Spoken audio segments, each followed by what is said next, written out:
Bismillahirrahmanirrahim. Assalamualaikum warahmatullahi wabarakatuh. Alhamdulillahi rabbil alamin. Wassalatu wassalamu ala ashrafil anbiya'i wal mursalin wa ala alihi wa ashabihi ajma'in. Amma ba'du ikhwani wa akhwati fillah rahimani wa rahimakumullah. Insyaallah ta'ala pada kesempatan kali ini kita akan lanjutkan kembali pelajaran bahasa Arab kita bersama buku Penjelasan Mudah Kitab Al-Ajurumiyah. Kita masih membahas bagian 1 ya, tentang kalam. Sebelumnya kita sudah bahas apa yang dimaksud dengan kalam ya. Pada bab 1, sekarang kita bahas bab 2 ya, penyusun kalam.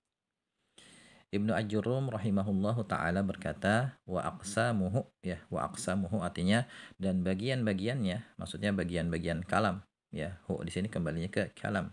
Dan bagian-bagian kalam atau bisa juga kita artikan dan penyusun kalam salah satun ada 3 atau ada 3 kelompok ya. Apa aja? Pertama ismun, isim. Ya, nanti akan kita bahas apa itu isim. Wa fi'lun dan fi'il. Wa harfun dan harfun. Ja'a lima'nan yang memiliki arti. Jadi huruf yang dimaksud ini di sini adalah huruf yang memiliki arti ya, bukan huruf hijaiyah. Penjelasan kalam tersusun dari kata. Ya, jadi kalam atau kalimat sempurna itu tersusun dari kata ya. Misalnya kita dalam bahasa Indonesia mengatakan Budi makan nasi. Ini kan satu kalam, satu kalimat sempurna. Dan satu kalimat sempurna ini ya tersusun dari 3 kata ya. Budi makan nasi gitu ya. Atau misalnya kalau dalam bahasa Arab al-masjidu kabirun. Masjid itu besar. Ini kan kalam dan dia tersusun dari 2 kata, al-masjidu dan kabirun. Jadi kalam itu tersusun dari kata ya. Berarti kata adalah penyusun kalam. Dan kata ini bahasa Arabnya itu kalimah. Ya, kalimah ya, bahasa Arabnya kalimah.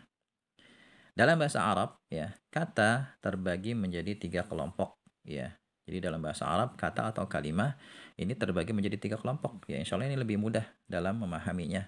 Ya, beda dengan bahasa Inggris kan ya. Kalau bahasa Inggris kan kata terbagi menjadi sekitar 8 ya. Ada verb, ada noun, ada adjective, adverb, dan seterusnya. Ada 8 kalau nggak salah tuh. Tapi kalau dalam bahasa Arab itu lebih mudah ya. Kata dalam bahasa Arab itu hanya terbagi menjadi 3 kelompok. Yang pertama namanya ismun atau isim. Ya, apa itu isim? Isim adalah kata yang menunjukkan 8 hal. Ya. Jadi isim adalah kata yang maknanya itu menunjukkan 8 hal. Pertama menunjukkan manusia, kedua hewan, ketiga tumbuhan, keempat benda mati, kelima sifat, keenam waktu, ketujuh tempat, dan kedelapan sesuatu yang bersifat abstrak ya. Bersifat abstrak maksudnya ada bendanya tapi tidak terlihat bentuknya. Contoh misalnya ustadzun ya, seorang ustadz, ini menunjukkan manusia, berarti isim. Contoh lainnya asadun, singa. Ya, ini juga menunjukkan hewan ya. Kalau tadi ustadzun menunjukkan manusia, atau misalnya nama orang Zaidun, si Zaid. Ya, ini isim karena menunjukkan manusia. Contoh yang menunjukkan hewan misalnya asadun, singa. Ya. Atau kittun, kucing. Ya, atau kalbun, anjing. Ya, ini menunjukkan maknanya menunjukkan hewan, berarti dia isim. Kemudian yang menunjukkan tumbuhan, misalnya tufahun, apel. Ya, burtuqalun, jeruk, dan lain sebagainya ya. Atau syajaratun, pohon. Ya, ini menunjukkan tumbuhan. Kemudian yang menunjukkan benda mati, misalnya hajarun, batu. Atau misalnya jawalun, HP. Ini kan benda mati tuh, berarti masuknya kategori isim. Kemudian yang menunjukkan sifat misalnya kabirun, besar, sogirun, kecil, ya, jamilun, bagus, dan seterusnya. Solihun, solih gitu ya. Maknanya menunjukkan sifat, berarti dia isim. Kemudian menunjukkan waktu, misalnya sobahun, pagi, ya, naharun, siang, lailun, malam, dan seterusnya. Ya, nanti dalam buku ini akan diberikan kosakata yang banyak ya berkaitan dengan isim. Kemudian menunjukkan tempat, misalnya madrasatun, sekolah, ya, tempat belajar dia. Atau masjidun, masjid, tempat sholat, gitu ya. Dan sesuatu yang bersifat abstrak, misalnya ikhlasun, keikhlasan. Ya, keikhlasan itu kan ada, ya, tapi bentuknya kita nggak tahu. Ya, seperti apa bentuknya keikhlasan itu, apakah bulat, apakah kotak, gitu ya. Itu sesuatu yang bersifat abstrak. Contoh lain lagi misalnya sobrun, kesabaran. ya, atau mahabbah, kecintaan, itu juga sesuatu yang bersifat abstrak. Nah, ini isim, definisi isim. Di sebagian kitab ya, untuk memudahkan pelajar pemula, mereka biasa mengartikan isim dengan kata benda aja. Ya, atau ada yang menambahkan kata benda atau kata sifat. Atau ada definisi yang lainnya ya, yang silakan nanti antum bisa perluas wawasan antum setelah mempelajari kitab ini dengan membaca kitab-kitab yang lainnya. Tapi di sini ya saya berikan definisi seperti ini, antum kalau bisa berusaha untuk memahaminya dan menghafal definisi yang diberikan, dan contoh-contohnya sebisa mungkin dihafalkan juga ya. Kemudian yang kedua, fiil.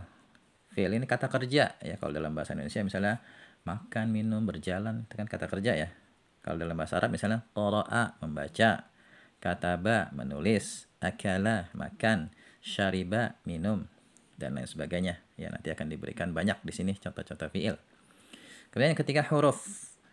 Nah, huruf di sini kita definisikan adalah kata yang tidak termasuk isim dan tidak termasuk fiil. Ya, jadi dia bukan kata benda, bukan menunjukkan 8 hal ya, bukan menunjukkan 8 hal yang setelah disebutkan tadi, dan juga dia bukan kata kerja. Ya, berarti masuknya huruf. Jadi huruf ini kata yang tidak termasuk kategori isim dan juga kategori fiil, atau bisa juga diartikan dengan kata depan atau kata sambung. Misalnya min, dari, ila, ke. Ya kan, min, dari ini kan bukan termasuk isim ya. Bukan menunjukkan 8 hal yang telah disebutkan. Dia juga bukan kata kerja, maka masuknya huruf. Ila, ke, ala, di atas, wa, dan, la, tidak. Ya, ini contoh-contoh huruf. Dan huruf yang dimaksud di sini adalah huruf yang mempunyai arti, bukan huruf hijaiyah. Ya, bukan alif, ba, ta, sa, bukan. Tapi huruf yang dimaksud di sini adalah huruf yang memiliki arti. Ya, istilahnya nanti huruf ma'ani namanya. Huruf ma'ani. Ya, di sini saya berikan catatan. Yang pertama, isim, fiil, dan huruf ini tersusun dari huruf-huruf hijaiyah. Misalnya tadi asadun, misalnya asadun, singa. Ya, ini kan tersusun dari huruf-huruf hijaiyah, dari hamzah, dari sin, dari dal. Hajarun, batu, tersusun dari huruf hijaiyah, ha, jim, ra. Ya, atau fiil misalnya qara'a. Ini kan tersusun dari huruf-huruf hijaiyah, huruf qaf, ra, dan hamzah, kataba, kaf, ta, dan ba. Kemudian ya huruf, ya itu juga tersusun dari huruf hijaiyah. Misalnya min tersusun dari huruf mim dan nun. Ila ya hamzah, lam, dan alif gitu ya. Jadi isim, fiil, dan huruf ini tersusun dari huruf hijaiyah, atau ringkasnya kata dalam bahasa Arab ini tersusun dari huruf hijaiyah. Ya.